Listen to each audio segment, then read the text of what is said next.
Dear friends, very good morning. बहुत दिनों से मैं अपनी बिज़ी शेड्यूल की वजह से अपना कोई टॉपिक बना नहीं पाया था।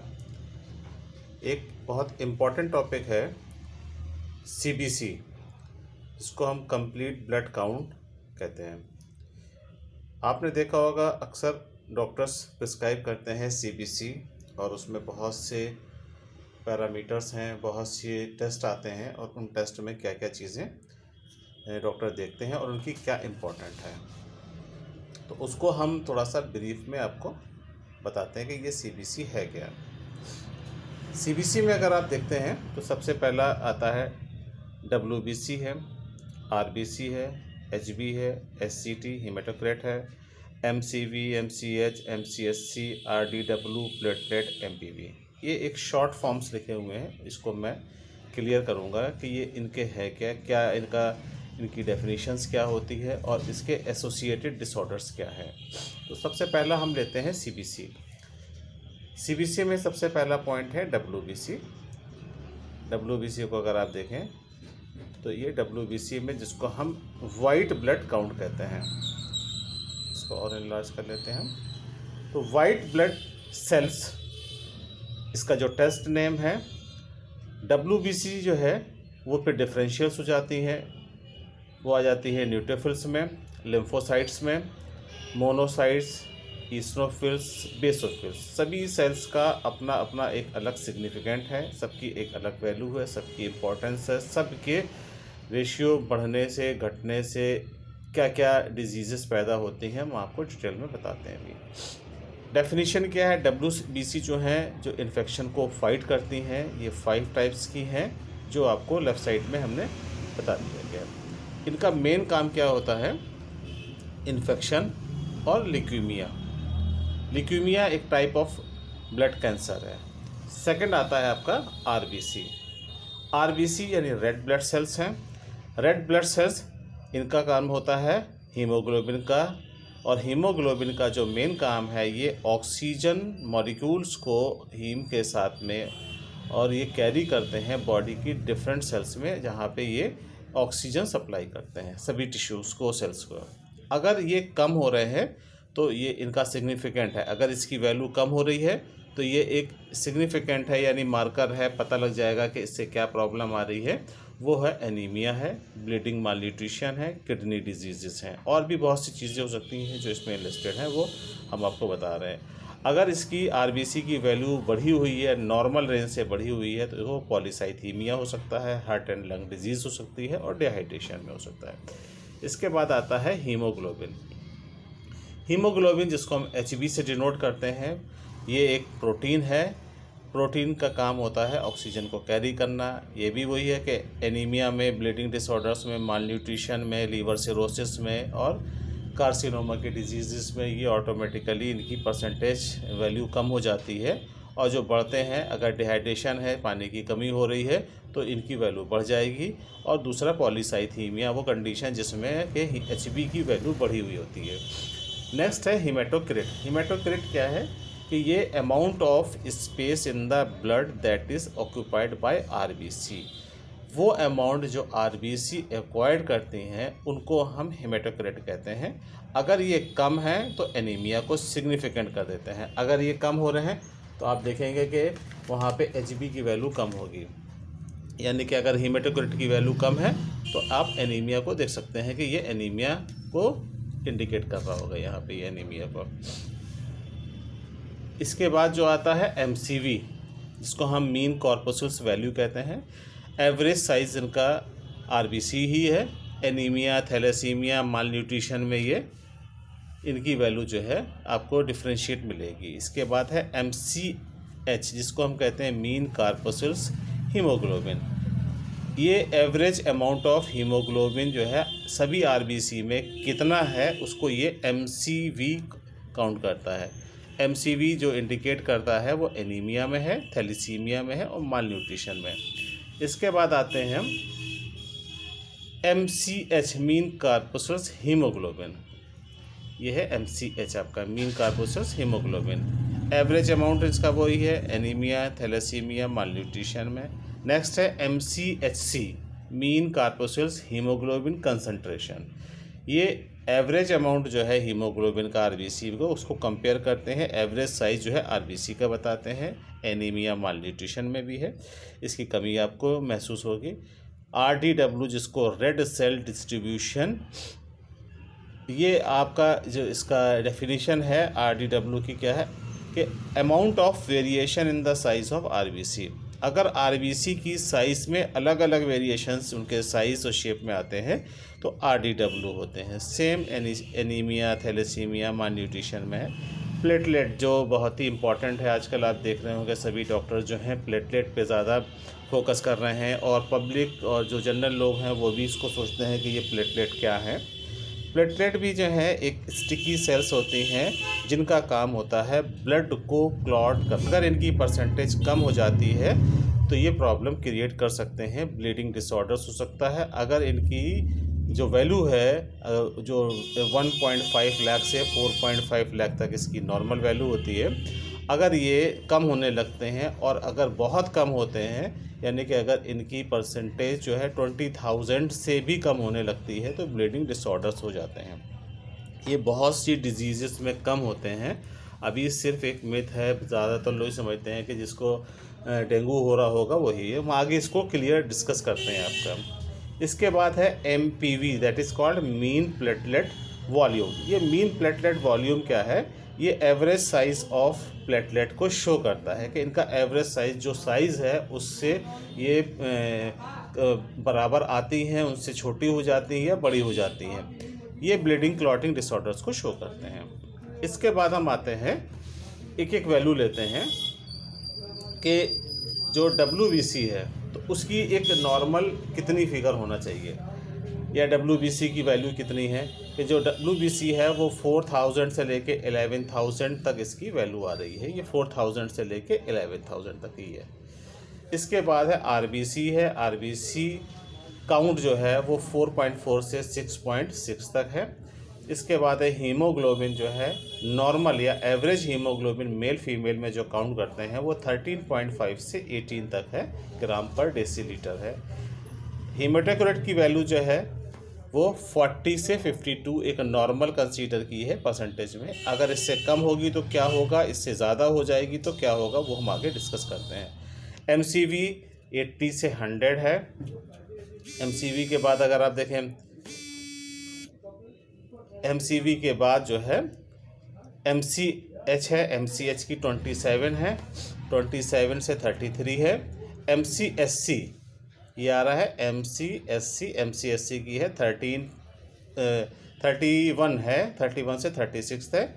इसके बाद है RDW जो है 16.4। प्लेटलेट जो है 154,400, ये आपकी लाख पर है, यानी 1.5 लाख से 4.5 लाख तक है। अब डिफरेंशियल टाइप्स जो आ जाती हैं उसमें हम देखते हैं कि न्यूट्रोफिल्स कितना होना चाहिए, न्यूट्रोफिल्स की वैल्यू कितनी है। तो न्यूट्रोफिल्स जो है नॉर्मली 49 से 74 हैं। लिम्फोसाइट्स 26 से 46 हैं। मोनोसाइट्स 2 से 12% हैं। इसके बाद इस्नोफिल्स हैं, इस्नोफिल्स 0 से 5% हैं। फिर इसके बाद बेसोफिल्स हैं, बेसोफिल्स की वैल्यू 0% से लेके 2% है। इसके बाद एब्सोल्यूट न्यूट्रोफिल्स हैं, वो 2 से 8 हैं। एब्सोल्यूट लिम्फोसाइट्स हैं 1 से 5.1 है। एब्सोल्यूट मोनोसाइट्स हैं, एब्सोल्यूट मोनोसाइट्स आपकी 0 से 0.8 तक हैं। एब्सोल्यूट इस्नोफिलिक काउंट जो हैं वो आपकी 0 से 0.5 तक हैं। एब्सोल्यूट बेसोफिल जो है आपकी 0 से 2.2 तक हैं। ये एक नॉर्मल फिगर है जो डॉक्टर्स आप कराते हैं, जो डॉक्टर्स हैं या जो लोग हैं जो थोड़ा कॉन्शियस हैं वो कराते हैं। कराने के बाद वो समझ नहीं पाते कि इतनी बहुत से इसमें चीज़ें दी हुई है, हम इसको क्या समझेंगे। तो मैं आपको एक एक करके एक एक चीज़ की डिटेल को शो कर रहा हूँ। अब हम लेते हैं WBC। WBC क्या है? ये WBC को अगर आप देखें तो ये cells of immune system that are involved in protecting the body against both infectious disease और invaders। अगर हम इसको देखें है क्या WBC, जिनको हम वाइट सेल्स ल्यूकोसाइट्स कहते हैं, इनका मेन जो वर्क होता है कि ये बाहर के आने वाले इन्फेक्शंस में और बॉडी के इन्फेक्शंस को रोकथाम के लिए काम करते हैं। अगर हम इसकी रेंज देखें तो नॉर्मल रेंज है इसकी WBC की, हम अभी डिस्कस कर चुके हैं नॉर्मल कितनी है। रेंज में अगर देखें, अगर इसकी रेंज बढ़ी हुई होगी तो उस टर्म को हम कहेंगे ल्यूकोसाइटोसिस। यानी ल्यूकोसाइटोसिस का मतलब क्या है कि अगर WBC की परसेंटेज बढ़ी हुई है तो ल्यूकोसाइटोसिस है, और अगर कम है तो इसको हम ल्यूकोपीनिया कहेंगे। अब हम आते हैं कि ये ल्यूकोसाइटोसिस क्या है। अगर WBC की काउंट बढ़ी हुई मिल रही है, इंक्रीज WBC काउंट, ये इन्फ्लेमेटरी रिस्पॉन्स है जो इन्फेक्शन के कारण आ रहे हैं। अगर बॉडी के अंदर कोई इन्फेक्शन है तो ये चीज़ आपको देखने को मिल जाएगी। लेकिन ये सिर्फ इन्फेक्शन नहीं है, बल्कि बहुत सी ऐसी डिजीज़ हैं जिनको मैं लिस्टेड और एक एक करके बता रहा हूँ। जैसे आपका पैरासाइटिक इन्फेक्शन है, जिसको हम कहते हैं कि कोई भी पैरासाइट्स हैं, वो पैरासाइट अगर इन्फेक्शन बॉडी के अंदर होंगे तो उसमें भी ये आपके WBC काउंट बढ़ेंगे। बोन ट्यूमर ल्यूकीमिया है अगर, उसमें बढ़ेंगे, ल्यूकीमिया से बढ़ जाएंगे। It may also raise due to exercise, stress, labour, anaesthesia, pregnancy, epinephrine administration.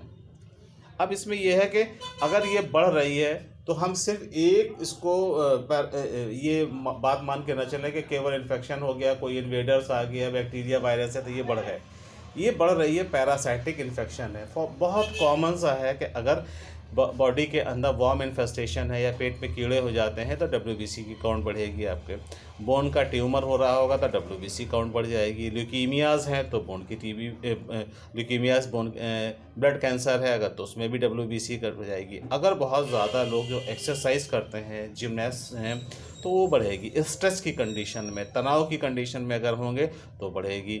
अगर कोई किसी को लेबर पेन हो रहे होंगे तो WBC काउंट बढ़ेगी। एनेस्थीसिया दिया होगा तो WBC काउंट बढ़ेगी। प्रेगनेंसी की कंडीशन में WBC काउंट बढ़ जाएगी। इपिनेफ्रीन अगर इंजेक्शन दिया गया है तो बढ़ जाएगी। अब इसके 5 प्रिंसिपल्स हैं ल्यूकोसाइटोसिस के। वो 5 क्या क्या है? न्यूट्रोफिलिया है, लिम्फोसाइटोसिस है, मोनोसाइटोसिस है, ईसनोफिल्स है एंड बेसोफिल्स है। ये एक इसका हमने जनरल बता दिया आपको। अब इसमें एक एक करके हम आपको बताते हैं कि ये न्यूट्रोफिलिया क्या है। न्यूट्रोफिलिया क्या है कि अगर न्यूट्रोफिल्स की कंसंट्रेशन बढ़ जाती है उसको हम न्यूट्रोफिलिया कहते हैं। अब न्यूट्रोफिलिया कंसंट्रेशन किन किन वजूहात से बढ़ रही है, क्या क्या ऐसी चीज़ें हैं? जैसे बैक्टीरियल इन्फेक्शन है, पायोजेनिक इन्फेक्शन है, बर्न है, एक्यूट मायोकार्डाइटिस है जिसमें मायोकार्डियल इन्फेक्शन है, मेलानोमा, स्किन का ट्यूमर है, स्किन ट्यूमर या स्किन कैंसर है तो भी बढ़ जाएगी इसमें। दूसरा है इस्नोफीलिया। इस्नोफिल्स की कंडीशन को बढ़ा अगर शो करेगी ब्लड रिपोर्ट तो बढ़ाएगा। जो किसी एलर्जिक अगर है तो एलर्जिक में बढ़ जाएगी। एस्थमा किसी को है तो ये बढ़ेगी। ड्रग एलर्जीज़ हैं तो बढ़ेगी। हे फीवर है तो इस्नोफीलिया बढ़ाएगा। पैरासाइटिक इन्फेक्शन तो बढ़ा हुआ मिलेगा। ऑटो इम्यून डिसऑर्डर्स हैं तो आपको ये बढ़ा हुआ मिलेगा। केवल एक नहीं है कि किसी को इस्नोफीलिया अगर हो रहा है तो इसको ज़ुकाम रहता होगा या पैरासाइटिक इन्फेक्शन होगा तो इस्नोफीलिया बढ़ेगा। नेक्स्ट इज बेसोफीलिया, यानी बेसोफिल्स की कंसंट्रेशन का बढ़ जाना। अगर बेसोफिल्स की कंसंट्रेशन बढ़ रही है तो क्या है? माइलो प्रोलिफरेटिव डिजीज़ होंगी, ल्यूकीमिया होगा, सीवियर एलर्जीज़ होंगी तो भी आपका बेसोफिल्स की कंसंट्रेशन बढ़ जाएगी। ठीक, नेक्स्ट आते हैं मोनोसाइटोसिस है। अगर मोनोसाइटोसिस का यानी मोनोसाइट्स की अगर परसेंटेज रेज्ड कर रही है आपके ब्लड रिपोर्ट में तो क्या है? फॉर एग्जांपल ट्यूबरक्लोसिस है, मलेरिया है, बैक्टीरियल एंडोकार्डाइटिस है। यानी कि हार्ट में अगर हार्ट की जो एंडोकार्डाइटिस है तो उसकी जो लेयर है अगर उसमें इन्फ्लेमेशन है तो ये आपके बेसोफिल मोनोसाइट्स बढ़ जाएंगी। IBS जिसको हम इंटेस्टाइनल बॉवेल सिंड्रोम कहते हैं तो बढ़ेगी। मैलिग्नेंसी है, ट्यूमर है, किसी को कैंसर हो रहा है तो भी बढ़ेगी। इसके बाद लिम्फोसाइटोसिस, अगर लिम्फोसाइट्स बढ़ रहे हैं, फॉर एग्जांपल TB में बढ़ेगा मिलेगा। हेपेटाइटिस है, वायरल हेपेटाइटिस में बढ़ा मिलेगा। पर्ट्यूसिस है उसमें बढ़ जाएगा। इसके बाद साइटोमेगालोवायरस है तो उसमें ये बढ़ा मिलेगा। अब ल्यूकोपीनिया क्या है? ल्यूकोपीनिया क्या है कि decrease in the number of leukocytes. अभी यहाँ था कि अगर वो बढ़ रही थी तो हमने ल्यूकोसाइटोसिस कहा था, अगर ल्यूकोपीनिया है तो ल्यूकोसाइट्स की परसेंटेज अगर कम हो रही है तो उसको हम कहेंगे कि इसमें जो है ल्यूकोसाइट्स कम हो रहे हैं। Decrease in the number of leukocytes primarily defence against an infection, यानी कि इन्फेक्शन की रेट इतनी ज़्यादा है कि जिससे ल्यूकोसाइट्स आपके बहुत कम हो गए। अब वो इन्फेक्शन क्या हो सकता है? वो इन्फेक्शन बड़ा कॉमन सी चीज़ है, जैसे इन्फ्लुएंज़ा, एक मौसमी ज़ुकाम है आपका, वो हो जाएगा। प्लास्टिक एनीमिया है, उसमें बढ़ा मिलेगा आपको। HIV है, एड्स है, उसमें बढ़ा मिलेगा। Malaria, TB, dengue, deficiency of some minerals जिसमें कि जिंक है, कॉपर है, अगर ये है तो इनमें बढ़ा हुआ मिले, इसमें कम मिलेगा आपको। अब इसके बाद आते हैं RBC, that is called red blood corpses. ये भी एक रिपोर्ट में जब आप देखेंगे तो इसमें आपको लगेगा कि RBC है क्या, RBC से कैसे हैं। तो इसकी नॉर्मल रेंज अगर हम देखते हैं तो इसमें नॉर्मल रेंज क्या है? अगर मैन में RBC की रेंज है वो 4.5 से 6.1 मिलियन पर माइक्रोलीटर। इसके बाद वुमेन में अगर आप देखें तो वुमेन में 4.2 से 5.4 है। इसके बाद चिल्ड्रन में देखेंगे तो चिल्ड्रन में आपकी ये मिलेगी 4 से 5.5 माइक्रो पर MCL में। अब रेंजेस इसकी हैं, अगर लो होगी तो इसको हम एनीमिया कहेंगे, हाई होगी तो हम पॉलीसाइथीमिया कहते हैं। अब एनीमिया क्या है? एनीमिया सिंपली है कि एनीमिया परसेंटेज इसकी कम हो जा रही है, RBC सेल्स कम है, lowered ability to blood to carry oxygen in different parts of the tissue, यानी कि अगर RBC सेल्स ऑक्सीजन मॉलिक्यूल को कैरी करने के लिए अगर वहाँ डिमिनिश हैं, नहीं ले जा पा रही हैं, उनकी संख्या कम हो रही है, तो वो एनीमिया का कॉज होगा। अब कॉजेज़ क्या हैं? जैसे एनीमिया के तो बहुत सारे कॉजेज़ हैं। ट्रॉमा, कोई चोट लगी है, गैस्ट्रोइंटेस्टाइनल ब्लीडिंग है, अगर अंदर ही कोई रिसाव हो रहा है, बहुत सी रीजंस हैं जिनमें बॉडी के अंदर रिसाव होता है ब्लड का।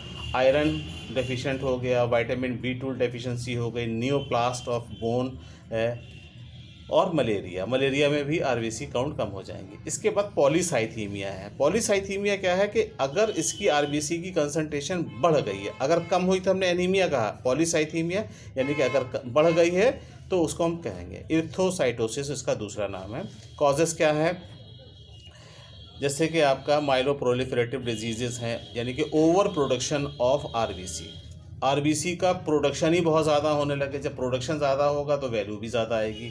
अब जैसे कोई पहाड़ी उसमें रहता है, पहाड़ पे चढ़ रहा है, पहाड़ी इलाके में रहने वाले हैं, तो उनमें RBC काउंट बढ़ेगी। या हाइपोक्सिक डिजीज़ हैं, ऑक्सीजन कम हो रही है। जब ऑक्सीजन कम हो रही है और आपके पास RBC सफिशिएंट है तो वो कैरी तो नहीं कर पा रहे इतने ऑक्सीजन को, लेकिन उनकी परसेंटेज शो हो जाएगी। COPD, chronic obstructive pulmonary diseases हैं, उसमें ये बढ़ोतरी मिलेगी। इसके बाद है हीमेटोक्रिट, जो आपको हमने बताया था कि हीमेटोक्रिट हम कैसे काउंट करेंगे, तो वो हम आपको एक इसका फार्मूला भी बता देंगे कि हीमेटोक्रिट का फार्मूला क्या है। हीमेटोक्रिट के लिए जो है RBC को MCV से मल्टीप्लाई करके 10 से अगर डिवाइड कर देंगे तो हीमेटोक्रिट निकल आती है। अब इसमें देखते हैं क्या है कि लो much RBC, WBC and platelets are there.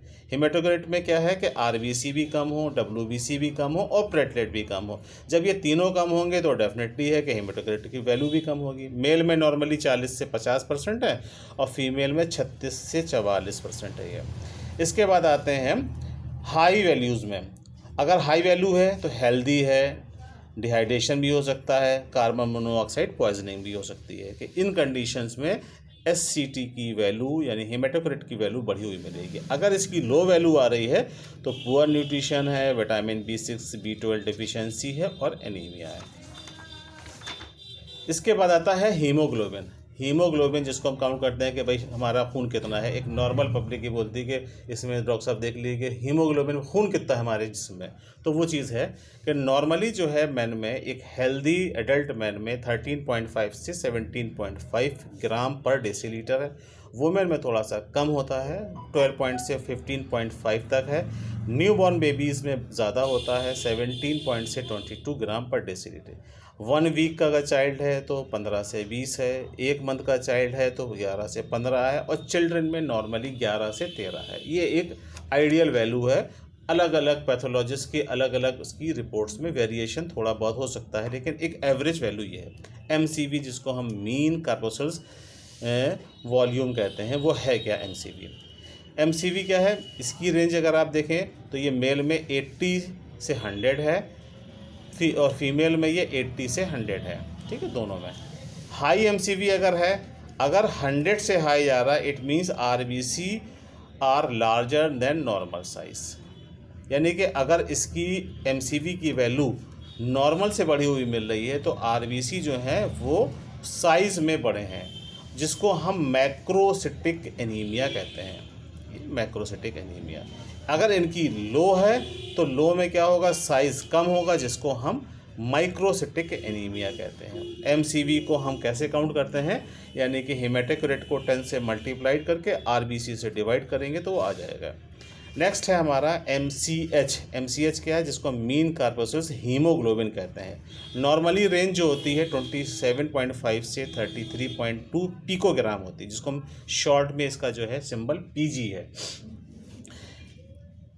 लो अगर है तो इसको आयरन डेफिशिएंसी एनीमिया कंसीडर करेंगे, यानी कि पेशेंट में आयरन कम हो रहा है और due to small amount of iron in diet, यानी खाने पीने में उसके आयरन कम है। और अगर हाई है तो मैक्रोसिटिक एनीमिया फैलाएगा वो।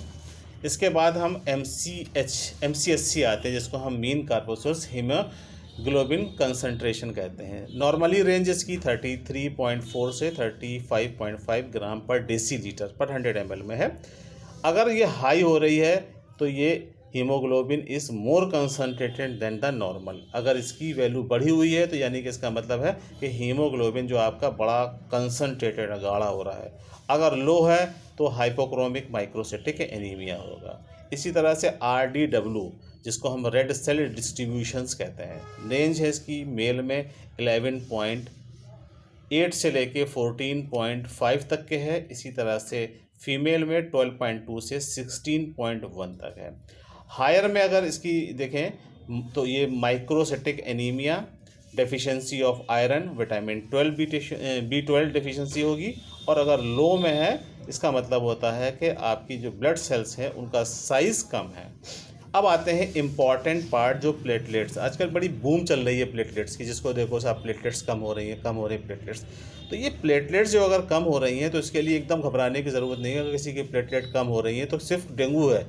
नॉर्मली ये देखा जा रहा है कि डेंगू के लोग ज़्यादा भयभीत हो रहे हैं, वो कहते हैं कि जिसको डेंगू हो गया प्लेटलेट कम हो रही है। अब देखिए प्लेटलेट्स किस में कम होती हैं। प्लेटलेट्स को हम थ्रोम्बोसाइट्स भी कहते हैं। ये इसमें सेल में न्यूक्लियस नहीं होता। इंपॉर्टेंट चीज़ ये है कि इसके सेल में न्यूक्लियस नहीं होता। जो मेडिकोज हैं इस पॉइंट को रखें, अक्सर क्वेश्चंस पूछे जाते हैं कि प्लेटलेट्स में क्या न्यूक्लियस पाया जाता है, तो नॉर्मली लिख देते हैं हाँ पाया जाता है, लेकिन इसमें सेल में न्यूक्लियस नहीं होता है।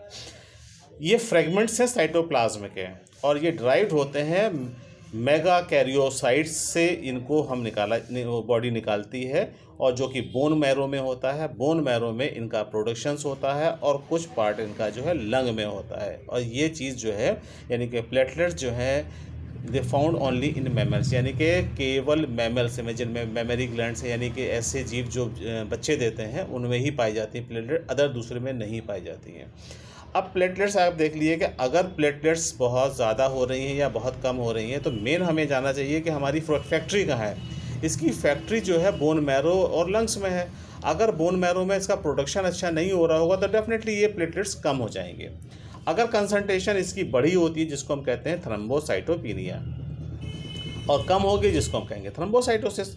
नॉर्मल वैल्यू है 1.5 लाख से 4.5 लाख माइक्रोलीटर है। कॉमन कॉज जो है लोगों का इम्यून थ्रोम्बोसाइटोपिनिया, जिसको हम ITP कहते हैं। ये देखिए ITP, ये इम्यून थ्रोम्बोसाइटोपिनिया है। और अलार्मिंग साइन क्या होता है कि अगर किसी की प्लेटलेट बहुत कम हो गई हैं तो वो आपकी 20,000 से कम होती हैं, तो इसको अलार्मिंग साइन हम मान लेते हैं। अब डेवलपमेंट कहाँ होता है इसका, डेवलपमेंट देखें तो मेगा कैरियोसाइट्स और प्लेटलेट का प्रोडक्शन जो है वो थ्रोम्बोपोइटिन, एक आपका जो हार्मोन है जो कि लीवर और किडनी से सेक्रेट होता है, वहाँ से इनका डेवलपमेंट होता है। अब ईच मेगा कैरियोसाइट्स प्रोड्यूस 1,000 से 3,000 प्लेटलेट ड्यूरिंग लाइफ में करते हैं। एवरेज जो है करीब 10⁻11 प्लेटलेट्स आर प्रोड्यूस डेली। इतनी प्लेटलेट्स बॉडी हमारी बनाती ही रहती है। तीसरा है कि spleen is the platelets reservoir, जो इसका स्टोरेज है कि अगर बॉडी में प्लेटलेट्स की कमी होती है तो स्प्लीन क्या करती है, एज ए बैंक इसको वर्क करती है, वहाँ पे स्टोर करती है। इमरजेंसी कंडीशन में स्प्लीन उसको वहाँ तक के प्रोवाइड कर देती है। अब जो पुरानी प्लेटलेट्स होती हैं उनका क्या होता है, वो प्लेटलेट जो है फैगोसाइटोसिस यानी कि एक जो सेल्स होती हैं हमारी, इनको आपस में खा करके उसको डिस्ट्रॉय कर देती हैं, वो इसको प्लेटलेट को डिस्ट्रॉय कर देती हैं। अब प्लेटलेट्स जो है इनका काम क्या होता है, central role of innate immunity में इनका सबसे इम्पॉर्टेंट रोल होता है। अब इम्पॉर्टेंट चीज़ ये है कि अगर प्लेटलेट किसी की लो हो रही हैं तो वो रीज़न क्या है। जैसे किसी को स्प्लीन में अगर इन्लार्जमेंट है, इन्फ्लेमेशन है, स्प्लीन की डिजीज़ हो रही है तो उसमें आपकी ये कम हो जाएंगी। कीमोथेरेपी किसी की चल रही होगी तो कम हो जाएंगी। डेंगू फीवर होगा तो कम हो जाएंगी। हेमोलिटिक एनीमिया होगा तो कम हो जाएगी। कुछ ड्रग्स हैं जैसे NSAID, COX-1 इनहिबिटर हैं, आइबुप्रोफेन है और डिस्प्रिन है। ये ड्रग क्या करती हैं, ऑलरेडी प्लेटलेट्स को कम कर देती हैं। प्रेगनेंसी में भी प्लेटलेट्स कम होती हैं। बहुत से लोगों को ये डर रहता है कि प्रेगनेंसी हो गई, मेरी प्लेटलेट कम हो गई, मुझे डेंगू हो गया होगा। तो डेंगू इसका कोई सिग्निफिकेंट नहीं है। डेंगू एक डिजीज़ है जिसका अगर हीमोलॉजिकल वो देखें तो उसमें प्लेटलेट्स कम होंगी, लेकिन कम किस्में हैं वो देखें सारी डिजीज़ से। एप्लास्टिक एनीमिया है, गिलबर्ट सिंड्रोम है और HBV यानी हेपेटाइटिस B वायरस और हेपेटाइटिस C वायरस, इसमें भी प्लेटलेट्स कम हो जाती है। तो फ्रेंड्स, आज का टॉपिक ये था आपका कि CBC क्या है। तो CBC की सबसे इम्पॉर्टेंट जो चीज़ है वो आपको बता दी गई है कि CBC आप इस तरह से देख लेंगे ये। और अगर बहुत से लोगों को लगता है कि CBC से हम क्या क्या कर सकते हैं, क्या क्या दे सकते हैं, तो स्पेशली जितने डॉक्टर्स हैं, पैरामेडिकल्स हैं, वो इस चीज़ को देखें और पढ़ें और मुझे कमेंट में लिखें। मैं आपके कमेंट्स को बहुत अप्रिशिएट करता हूँ। Thank you so much.